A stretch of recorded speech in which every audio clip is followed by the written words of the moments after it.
Begitu saya mendapatkan info dari sosial media, itu saya langsung cocokkan yang ada di Al-Quran.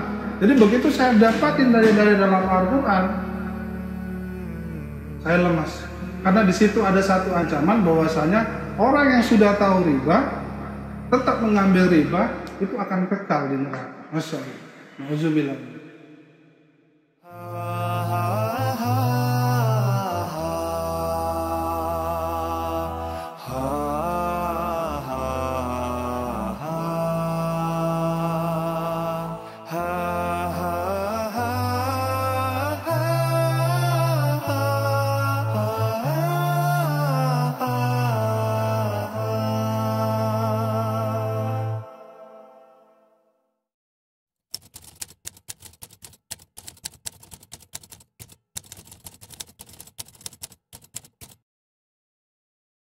Bismillahirrahmanirrahim. Assalamualaikum warahmatullahi wabarakatuh. Perkenalkan, nama saya Andri Kesuma. Saya beraktivitas sebagai pengusaha muslim, tepatnya bergerak di bidang bakery and cake shop. Syukur alhamdulillah usaha saya pada saat ini sudah berjalan lebih kurang selama 10 tahun. Dalam waktu kurun dari 10 tahun ini tentunya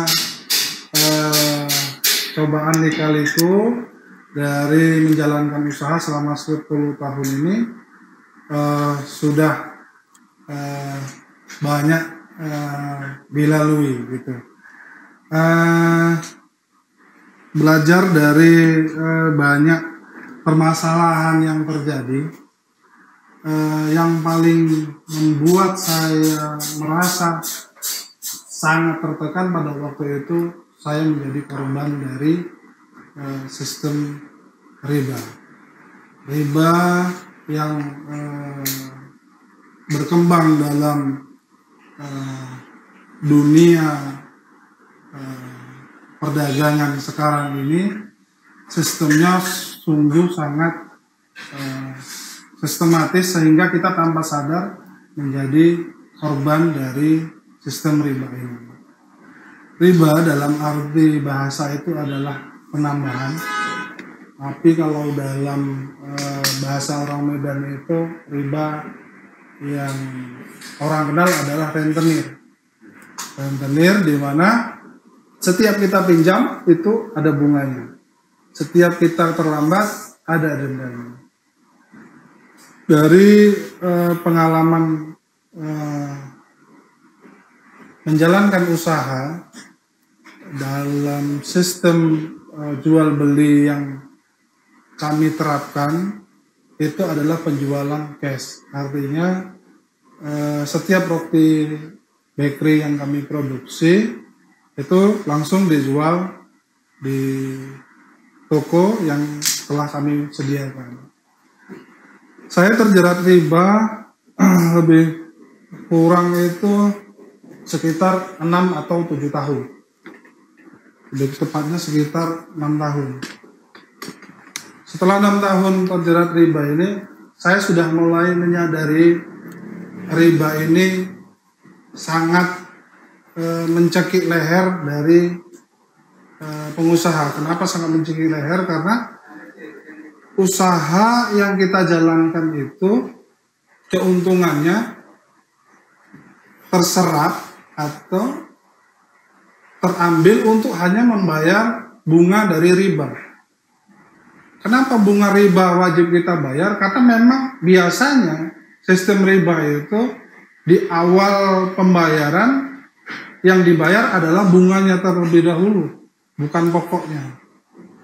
Jadi waktu berjalan, kita baru sadar bahwasanya selama ini yang kita bayar adalah riba, bunganya. Sedangkan pokoknya itu masih banyak. Disinilah kejamnya riba.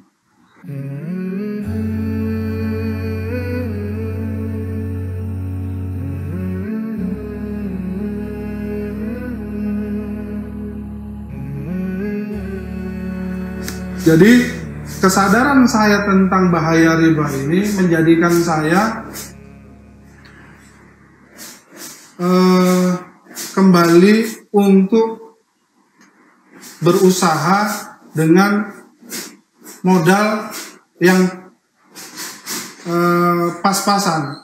Artinya saya berkesimpulan, saya bisa untuk berusaha, saya bisa untuk menjalankan usaha bisnis walau tanpa modal dari sistem perbankan atau sistem riba.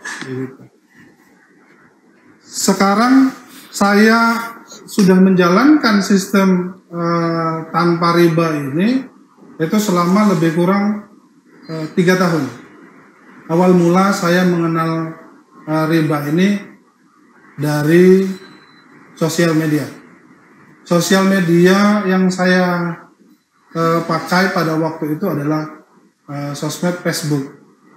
Dari Facebook saya membaca banyak artikel apa itu riba dan apa itu bahaya riba dalam sistem ekonomi Islam dan bagaimana cara untuk kita bebas dari riba.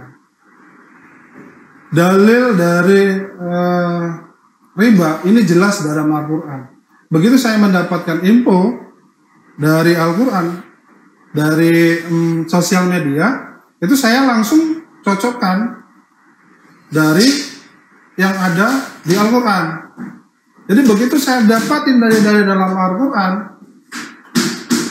saya lemas. Kenapa lemas? Karena di situ ada satu ancaman,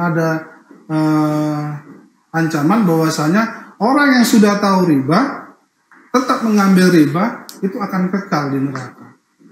Masya Allah. Nauzubillah. Jadi oleh sebab itu saya berkesimpulan, saya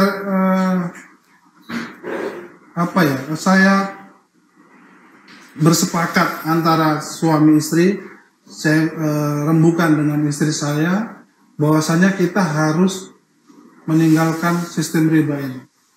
Kita harus bisnis, kita harus usaha dengan sistem yang tanpa riba agar harta yang kita hasilkan itu lebih berkah. Karena keberkahan itulah sebetulnya yang akan kita cari. Karena berkah membawakan kita lebih tenang akhirnya. Tenang dalam menghadapi setiap cobaan, tenang dalam menghadapi setiap permasalahan dalam menjalankan usaha. Sekarang ini selama 3 tahun, alhamdulillah usaha yang kami jalankan ini sudah bebas riba. Dari permasalahan-permasalahan yang saya bilang tadi, permasalahan yang paling utama adalah bagaimana kita menjadi gelisah karena hutang riba, bagaimana kita menjadi gelisah karena setiap bulan kita harus antri untuk membayar pos-pos riba yang harus kita bayar.